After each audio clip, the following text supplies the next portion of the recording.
Bro ഒരു second half ഇനി കണ്ടാലേ നമുക്ക് മനസ്സിലാവും. ഫസ്റ്റ് ഹാഫിൽ എനിക്ക് അത്ര അങ്ങോട്ട് പഞ്ച് കിട്ടിയില്ല. പതിഞ്ഞതാണോന്ന് വെച്ചാൽ നമുക്ക് വിക്രമും ലിയോയുടെയൊക്കെ ഒരു എഫക്റ്റ് ഉണ്ടല്ലോ, അത് നമുക്ക് കിട്ടിയില്ല. പക്ഷേ ഇനി നമുക്ക് നോക്കണം എങ്ങനെ സെക്കൻഡ് ഹാഫ് എങ്ങനെ പോകുന്നത്. പക്ഷേ നാഗാർജുന സ്റ്റൈലിഷ് ആയിട്ട് പ്രസൻറ്റ് ചെയ്തിട്ടുണ്ട്. സൗബിനും കുഴപ്പമില്ല, പക്ഷേ നമുക്ക് ആ ഒരു പഞ്ച് കിട്ടിയില്ല. അതിനി സെക്കൻഡ് ഹാഫ് നോക്കണം എങ്ങനെ ആയിരിക്കും. ചിലപ്പോൾ തകർക്കാൻ, ചിലപ്പം ഡൗൺ ആവാം. എന്തായാലും നോക്കണം.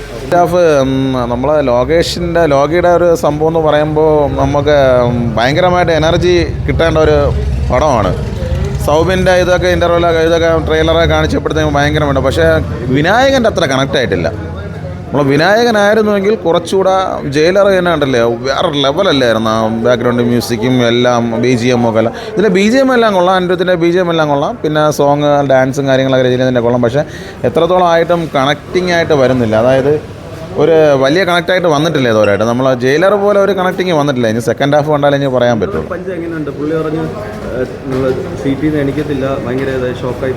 ഇല്ല, തിയേറ്ററിൽ കുറേയൊക്കെ ചിരിയൊക്കെ ആയിരുന്നു. കാര്യം വലിയ ഒരു കണക്റ്റ് ആയിട്ടില്ല. ലോകി എന്നുള്ള രീതിയിൽ നമ്മൾ നിൽക്കാം. ഞാൻ സെക്കൻഡ് ഹാഫ് കണ്ടിട്ട് ബാക്കി എന്തെങ്കിലും പറയാൻ പറ്റുള്ളൂ. ഒരുവിധം സെക്കൻഡ് ഹാഫ് കത്തിക്കുമെന്ന് തോന്നുന്നു. അത്യാവശ്യം കുഴപ്പമില്ല.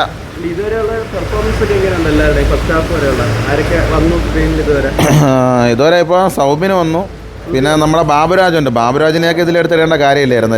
രണ്ട് സ്റ്റണ്ടിലേ ഉണ്ടായിരുന്നു. അല്ല, രണ്ടിടിക്ക് അവസാനിച്ചു. ശ്രുതിഹാസനം ഉണ്ടായിരുന്നു. ശ്രുതിഹാസൻ തന്നെ ഇപ്പം നിറഞ്ഞ് നിൽക്കുന്നത്. അവർ തന്നെയാണ് ഇപ്പോൾ തുടക്കം മുതൽ ഹാഫ് ടൈം വരെ അവരും രജനീകാന്തൻ തന്നെയാണ്. പിന്നെ സൗബിന് കുറച്ച് സംഭവങ്ങളുണ്ട്. ഒരുവിധം മാസ് കാണുന്നുണ്ട്. പക്ഷേ വിനായകനാണ് കുറച്ചുകൂടെ ബെറ്റർ.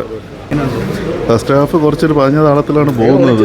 അപ്പം കുഴപ്പമില്ല, കണ്ടുകൊണ്ടിരിക്കുക എന്നുള്ളതേ ഉള്ളൂ. ഇപ്പോൾ ലോകേഷ് പറഞ്ഞ പോലെ മറ്റേ സീറ്റ് എഡ്ജ് ആ ഒരു സംഭവം അതൊന്നും വന്നിട്ടില്ല. ഗൂസ് ബംസ് മൊമെൻറ്റ്സ് ഒന്നും വരില്ല. ഇപ്പോൾ ലെജൻസിനെയൊക്കെ നമ്മൾ ഇത്ര വർഷമായിട്ട് കാണുന്നത്. ഇപ്പം പ്രത്യേകിച്ച് നാഗാർജുന പുള്ളി കുറേ കാര്യങ്ങളെല്ലാം കാണിക്കുന്നുണ്ട്. പക്ഷെ എന്തോ ആ ഒരു സ്വാഗ് എന്തോ എനിക്കങ്ങനെ ഭയങ്കരമായിട്ട് ഇത് തോന്നിയില്ല. പിന്നെ രജനീകാന്തിൻ്റെ തന്നെ പറയുന്നുണ്ട്, ഒരു 74 വയസ്സുകാരൻ്റെ ഭാഗത്തുനിന്ന് എന്തൊക്കെ ചെയ്യാൻ പറ്റുന്നുണ്ട് അത് പുള്ളി മാക്സിമം ചെയ്തിട്ടുണ്ട്. സൗബിൻ നല്ല രീതിയിൽ ഉള്ള ഒരു എൻട്രിയും നല്ല രീതിയിൽ കുറേ ഒരു സോങ് പ്ലേസ്മെൻറ്റ് അതെല്ലാവർക്കും അറിയാം, അങ്ങനെ വന്നിട്ടുണ്ട്. അങ്ങനെ പിന്നെ കുറേ കാര്യങ്ങൾ അങ്ങോട്ട് കണക്റ്റ് ആവാതെ കിടക്കുന്നുണ്ട്. അപ്പോൾ അത് ചിലമ്പം സെക്കൻഡ് ഹാഫിൽ കുറേ കൂടെ നല്ല രീതിയിൽ സെക്കൻഡ് ഹാഫിൽ കുറേ കൂടെ ഒരു ഫാസ്റ്റ് പേസിൽ പോവുകയാണെങ്കിൽ നമ്മുടെ ഫസ്റ്റ് ഹാഫിൻ്റെ ആ ഒരു ചെറിയൊരു ക്ഷീണം അങ്ങ് മാറ്റി എടുക്കാൻ പറ്റുമെന്നാണ്.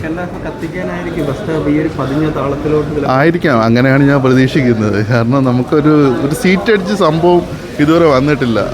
ഇൻ്റർവെല്ലൊക്കെ വളരെ നോർമലായിരുന്നു. ജസ്റ്റ് ഒരു യൂഷ്വൽ ഒരു സാധാരണ ഒരു സിനിമയിലും കാണുന്ന ഒരു കൊമേഴ്സ്യൽ സിനിമയിൽ കാണുന്നു. അത് ലോകേഷ് പറഞ്ഞ ഇപ്പം ലിയോടെയൊക്കെ ഇൻ്റർവെൽ ഇത് വെച്ച് നോക്കുമ്പോഴത്തേക്ക് ഇതൊന്നും ഒന്നും അല്ലാതായി പോയിട്ടുണ്ട്. തീർച്ചയായിട്ടും പക്ഷേ നാഗാർജുന സ്റ്റൈലിഷ് ആയിട്ട് പ്രസൻറ്റ് ചെയ്തിട്ടുണ്ട്. പക്ഷെ നമുക്ക് മാക്സിമം നോക്കണം സെക്കൻഡ് ഹാഫ് എങ്ങനെയാണെന്നുള്ളത് വെച്ചിട്ടാണ്. ലിയോയ്ക്ക് മേളിൽ ഇൻ്റർവെൽ പഞ്ച് ലിയോയ്ക്കും ഇല്ല, വിക്രമിന് മേളിലും ഇല്ല. പക്ഷേ മൊത്തത്തിൽ ഓക്കെയാണ്. സെക്കൻഡ് ഹാഫ് കണ്ടിട്ട് എങ്ങനെ ഉണ്ടെന്ന് പറയാം. ഓക്കെ.